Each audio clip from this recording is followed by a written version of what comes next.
So here we are. This is Randy Helton from City Hall Watch.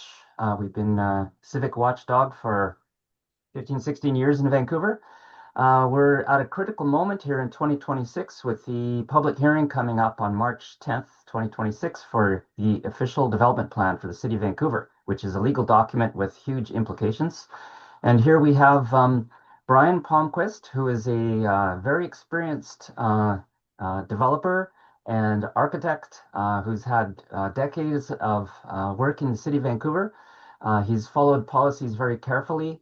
He's still very active in the community, and he's played a huge role, public service, by helping to interpret what's going on through his city conversations on Substack, which now has over 200 articles, I believe. Yes, So nice to see you today, Brian. Thank you for joining. thank you. Yeah. Do you have anything initially to start? Then we're going to ask you to give your PowerPoint presentation. Okay, no, I think we should just weigh right in and see how we do. Talk about is, as Randy mentioned in his introduction, is Vancouver's official development plan, or as I like to call it, or have to call it, Vancouver's official destruction plan. What I'm going to talk about is what the plan actually means, what it's destroying, what's the replacement for what's being destroyed, and if you're concerned about this, what you can do.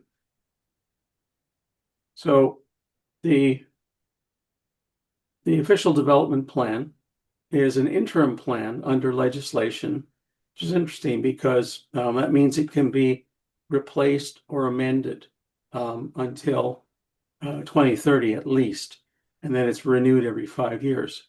Covers development over the entire city, so every neighborhood. Oh, we don't have neighborhoods anymore.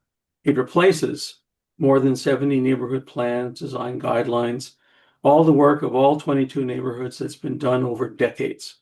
The most recent stuff is less than 10 years old, and it's all in the trash can with the ODP. The provincial government has mandated it for all municipalities with more than 5,000 people. But it can be repealed and it can be replaced before 2030 or thereafter. The several municipalities, 16 at last counting, are challenging the whole basis for this in court. They're not happy with what the province has mandated. But Vancouver's totally happy with going along for the ride. So the ODP is a 249-page document, and I only say that because I'll be referencing a little bit related to that as we go along. Good news is I'm not reading 249 pages. The reason I call this a destruction plan, as I mentioned, there are more than 70 neighborhood plans, policy documents, design guidelines, everything that describes pretty much what happened until a handful of years ago is all being repealed in favor of this ODP. Now, I thought, okay, what does this have to say about neighborhoods? So I went through and I searched the 249 page ODP for references to existing neighborhoods. And here's what I found. These are just 3 samples. There were 0 mentions in the entire document of West Point Grey. There were 0 mentions in the entire document of Dunbar. There were 2 references in the entire document to Kitsilano. So essentially, all of our neighborhoods, they like to use the word, but they've taken all the 22 neighborhoods in the city and they've thrown them in the trash can. Now, they've been replaced with something that's called an urban structure strategy. How's that for a nice planning term? What that means, this is a diagram from the ODP, is, and I did this presentation first in West Point Grey, so I've used it as a bit of an example, but this urban structure strategy document is very fuzzy. If you look at the diagram, it's all fuzzy lines. Some things overlap other things. It's pretty hard to understand, even when you've been in the business as I have for 50 years or more. So what are we replacing the 22 neighborhoods with?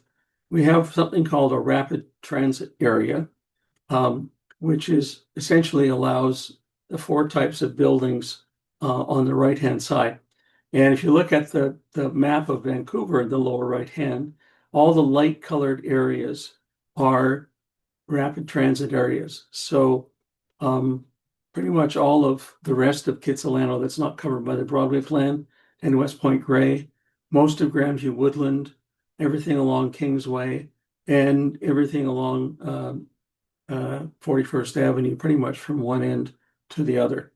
What that means, the rapid transit area, these are two examples of the kinds of development they mean. The one on the left, just called Raven, is completed and open for rental, but very few people are living in it. And the one on the right is a development proposed in West Point Grey, which on the one hand is a rapid transit area. On the other hand, if the Jericho lens proceed, and if the SkyTrain extension to UBC proceeds, it's going to give a complete miss to West Point Grey. So I'm not sure what the basis for those plans is. Anyway, the second type of replacement is what's called a neighborhood center. Those we might have, notice the use of the word neighborhood, even though all the 22 neighborhoods have been thrown in the trash can. It's a word that is used to describe certain kinds of development, mid-rise, 7 to 12 stories, low-rise, and multiplexes. Again, the lower right diagram shows us all the light areas are the areas that are neighborhood centers. And interestingly, a lot of them are also rapid transit centers. So that's a bit confusing for me. In any event, are you A or are you B or are you both? So a neighborhood center, this is a 6 or 7 story building, depending upon how you count stories. So that's kind of the tall end of what a neighborhood center can have. And then there's also low rise and multiplex that can happen there as well. The third kind of area in the city is a village. Now, villages are a completely new construct by the planning department. So if you look at the diagram on the right, there are 27 dots, and the 4 on the left-hand side are all running down McDonald. So they aren't Dunbar, they aren't Kerrisdale, they aren't Grandview Woodlands. There are a whole bunch of other areas that somebody at the city has decided should foster 3 to 6 story buildings or multiplexes. And a number of us have been asking for a long time, where did this concept come from? And what does it actually mean? And what's its priority? And we have gotten 0 answers from city staff. The last kind of replacement is the ubiquitous multiplex. And I say ubiquitous because if you look at the diagram in the lower right again, you'll see that almost the entire city, except for the Broadway plan and the downtown area, is an area you can do multiplexes. So this is where it gets really confusing for me. So you can do those cute buildings shown at the bottom, or in many places you can do higher ones, and in some places you can do even higher ones. So I find it all very confusing, but I'm just a dumb architect, I guess. Anyway, so what's involved in multiplex and single family? I'm doing some more detailed research about that at the moment, which I hope to have published in a couple of days on my City Conversation Substack. But on the left, the left-hand photograph on the left shows the first monster house in the 1980s. And I know that's the case because I was hired, when my firm was hired, to evaluate how to make homes less monstrous. And we did that. And the problem went away until, I don't know, 5 or 6 years ago. And now on the right, we have a home that's perfectly allowed to happen. So it's a little bit bigger than the monster house on the left. In the center, which is also a single family home area, we have an old timer on the left.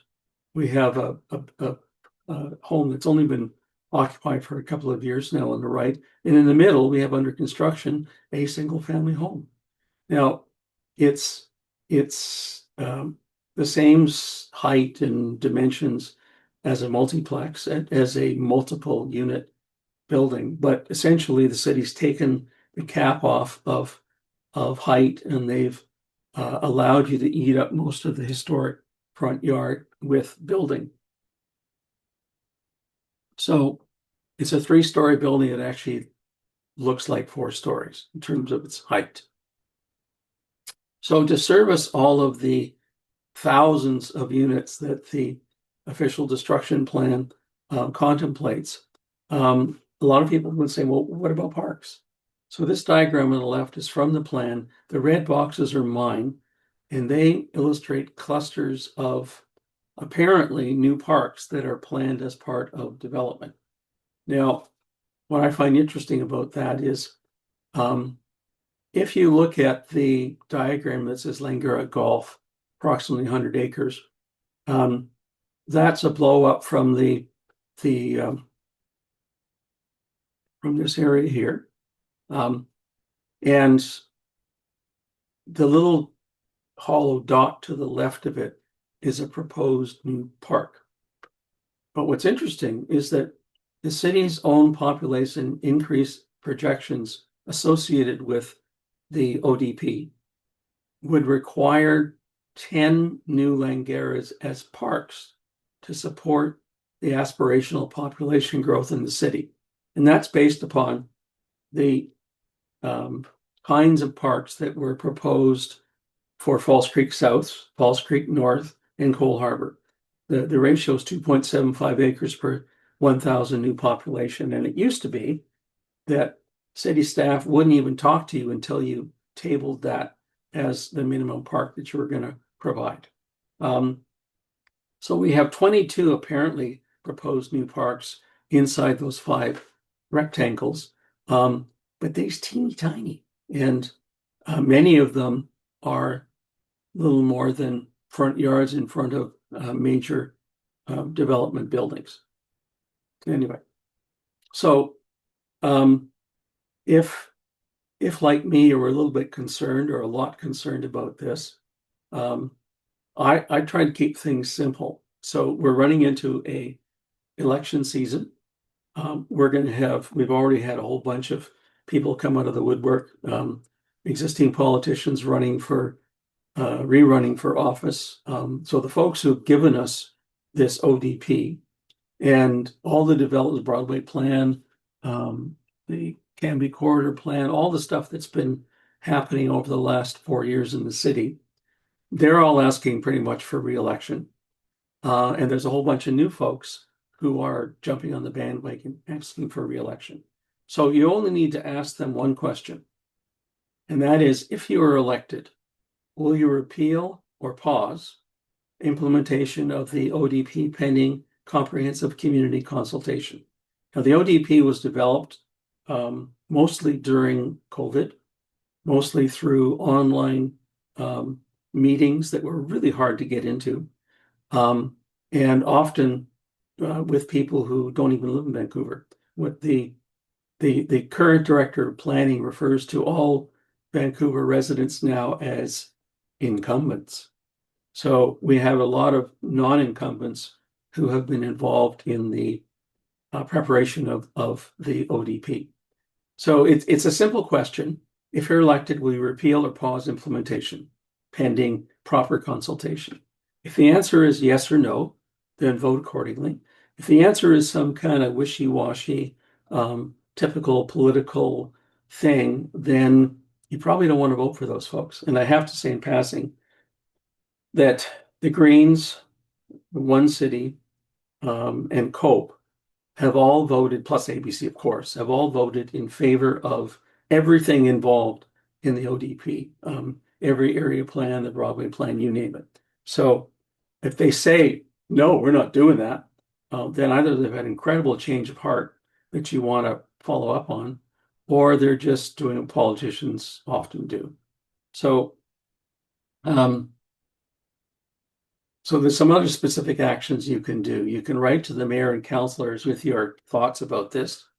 And Randy at CityHallWatch regularly prints the email addresses of the mayor and councillors, and you want to write to them, not to Shape Your City or miscellaneous planners, because when you write to them, it goes into a big bin, two big bins, for and against. And it gets reported to council as, oh, there were a certain number of people who were in favor of this and a certain number of people who weren't in favor of this, like useless information. So the public hearing date for the ODP is March 10th. And if it's passed, it will be the end of almost every public hearing going forward in the city of Vancouver. And folks have been speculating that, or the city has been proudly announcing that there are something like 130 proposals in the pipeline, in addition to the hundreds that have already been approved. There's 130 that are sitting in the wings. And this is just speculation, but one wonders if passage of the ODP, which eliminates public hearings, will then all of a sudden cause all of these 130 proposals and more to jump forward, because you won't get a say about them. The city staff and the politicians will consider them mainly city staff, and you won't get any say in the matter. So when that public hearing comes along, you should speak at it. It's not that difficult to do. You can sign up for it. You can do it by phone. The in-person is more impactful, but some people are more shy about it than others. Fair enough. But you want to be on the record as to what you think of this. You should follow Randall's CityHallWatch for the details. Randall and a couple of colleagues of his have been doing yeoman service for 15 years, holding City Hall's feet to the fire on any number of issues, and certainly the ODP is one of them. Now, my blog, City Conversations, tends to be a little more, I write about what I think of all of these things and try to put them in terms that folks who don't have a professional planning degree might have some hope of understanding. So we'll have more information as well. And finally, what you can do is vote for the folks who are clearly against the current proposed official destruction plan. That's all I have to say. Thank you very much. Okay, thank you, Brian. Maybe we could have a short conversation here and then finish Sure. up for the day. Yeah. I think if you actually, do I appear on your screen? No, you don't. Is that right? Okay. Maybe if you, on one of your screens, maybe if you could stop the sharing screen there. There, am I somewhere Yeah, there? now you're here. Okay. All right. Great. Thank you again. I'm just wondering if you could give your opinion on a few things, because you've been so much, you've been an observer and a participant in the city, the development of the city for years. So I think two or three questions. One is, what about the role of the public and the notification of the public and consultation with the public? I've been in touch with the city. There's about 100,000 land parcels in the city, and the city is consciously chosen not to notify landlords and renters directly about this public hearing coming up. The second thing is the uh, the role of the provincial government. I know that you've tracked a lot of the major housing legislation in the last few years that has underpinned this official development plan.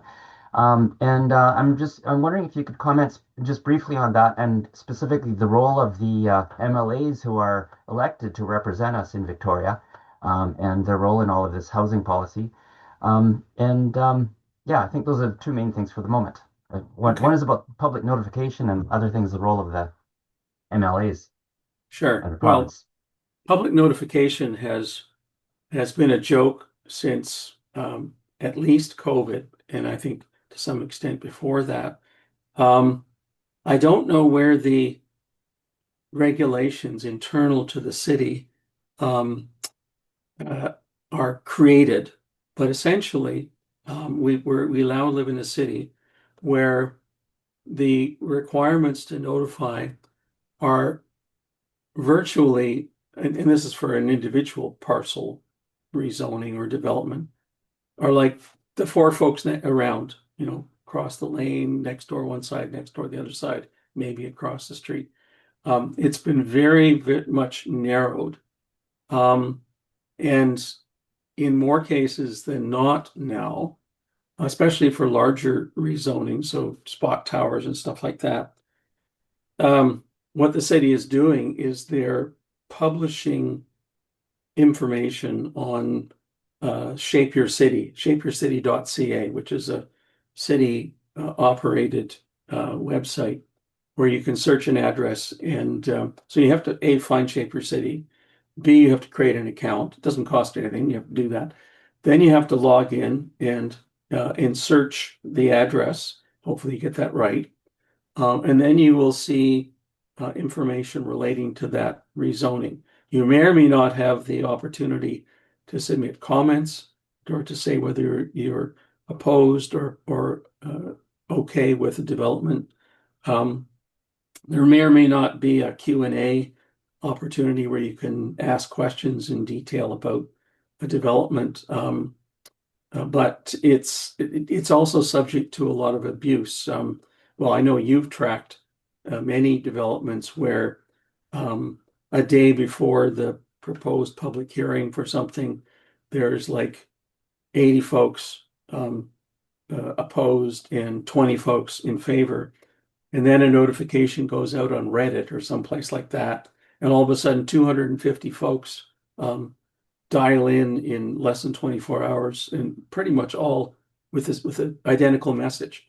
I'm in favor, I'm in favor, I'm in favor, I'm in favor.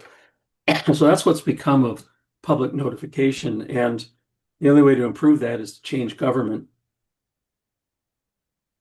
And well, if you follow CityHallWatch, your beautiful creation, I mean, you're amazing at pointing out where all the new developments are proposed pretty much as soon as you or anybody in the public hears of them. So there's usually some time to comment. The city has also dramatically reduced the time allowance for comments. So you'll often find there's some current examples where the applicant started talking to city staff last September, October, and a week ago on the Shape Your City site, the rezoning proposal has appeared, and you've got 2 weeks from the date it's on there to comment. So months and months and months of discussion with the applicant and God knows what, and then 2 weeks, and it doesn't really matter whether it's a single building or a major policy or whatever. It's 2 weeks, 2 weeks, 2 weeks. And I know some councillors have complained about that lack of timeliness, but they haven't done anything about it, which they could do. Anyway, in terms of the provincial government, they passed 3 pieces of legislation so far, which effectively said everybody has to do an official community plan, and the Vancouver ODP is that by the end of June this year. I don't know what the penalties are if you don't. And you then you're allowed by other legislation to amend or repeal it. You have to revisit it at least every 5 years. And 16 and at last count, municipalities are taking the province to court because they're so unhappy with this legislation. If you are browbeaten into producing an ODP, then any application that is consistent with that ODP is prohibited from having a public hearing. So it's not an optional thing. If you've got a high-rise residential area and someone comes up with a high-rise residential proposal, then that's it. You are not allowed to have a public hearing, no matter how the community feels about it. There's a even more devious piece that's just been reintroduced to the order paper. It's a private member's bill, which is interesting. Itself kind of slipped in under the wire in the autumn sittings, called M216 by an MLA in Nanaimo. And basically, it says that the government can create a register of professionals upon whom it relies. And if those folks bring in a proposal to a city, the city has no option but to approve it or appeal it to a provincial body, who's no, actually not to a provincial body, to a supervisor of a provincial body. And the supervisor is neither an architect, nor an engineer, nor a planner. And yet that person is supposed to pass judgment on, for example, a 3 or 4 story high-rise development that somebody's unhappy about and someone else is proposing. So that was sort of let die on the order paper, and it's now come back. So we can anticipate that sometime in the next few months, legislature will essentially create a new bureaucracy, but it will be peopled with professionals upon whom the government claims everybody can rely, but essentially without any regress, without any ability to kind of monitor them. So that's a very, very concerning development, and that's also a provincial piece. Yeah. So Well, I think people need to understand that all of this stuff is connected, the provincial legislation and the city of Vancouver and every municipality. There's the critical timeline is March 10th, 2026 for the public hearing. And people should definitely focus on the City of Vancouver Mayor and Council and get their input in officially on the record. There's a chance if the ODP is approved, it could be repealed or significantly changed in the future. But we need to get the public input on the record there is one thing. The election that Brian's talking about, that you're talking about, is October 17th, 2026. And that's when the people need to really before then to really communicate with their candidates. Um, Another thing I really like to emphasize is the role of the MLAs. We've got, I'm not sure if it's 11 or 13 MLAs representing the citizens of Vancouver, but most of them are NDP in Victoria, and they are they're basically completely silent. Well, actually, the housing minister is from Vancouver, representing a constituency here. But in passing this, the premier's a local MLA as and well. the premier too, yeah. A number of the MLAs in Victoria are elected out of Vancouver, but they are pushing this stuff through without really hearing from the public in the city of Vancouver here. And I think it's important for us to engage directly with those MLAs during any season, but also election time. So I think we should probably wrap up here. There's a lot more coverage. I'm sure, Brian, you're going to be doing more articles on your City Conversations Substack about the ODP and ongoing issues. And we'll do our best on City Hall Watch as well. Your best is So, very good. yeah. Okay. Any closing comments or Um, thoughts? well, just this, that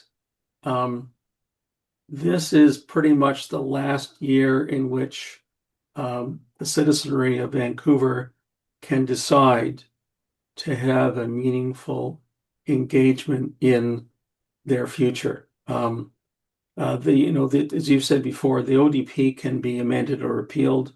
Individual spot rezonings can be amended or repealed, but to do that requires a majority of councillors who have the inclination and the guts to take on senior levels of government, the development industry, that wants to push all this crap here. That's a technical term. And if we don't get it done this year, then it'll be pretty much the end of the line for this city. With huge implications for everyone who lives here. and going for generations ahead. Mhm. Okay, well, thank you for your time, Brian. My pleasure. And we should do this again. We'll have another one in the future. Okay, great. Thanks again. Take care. Thank you.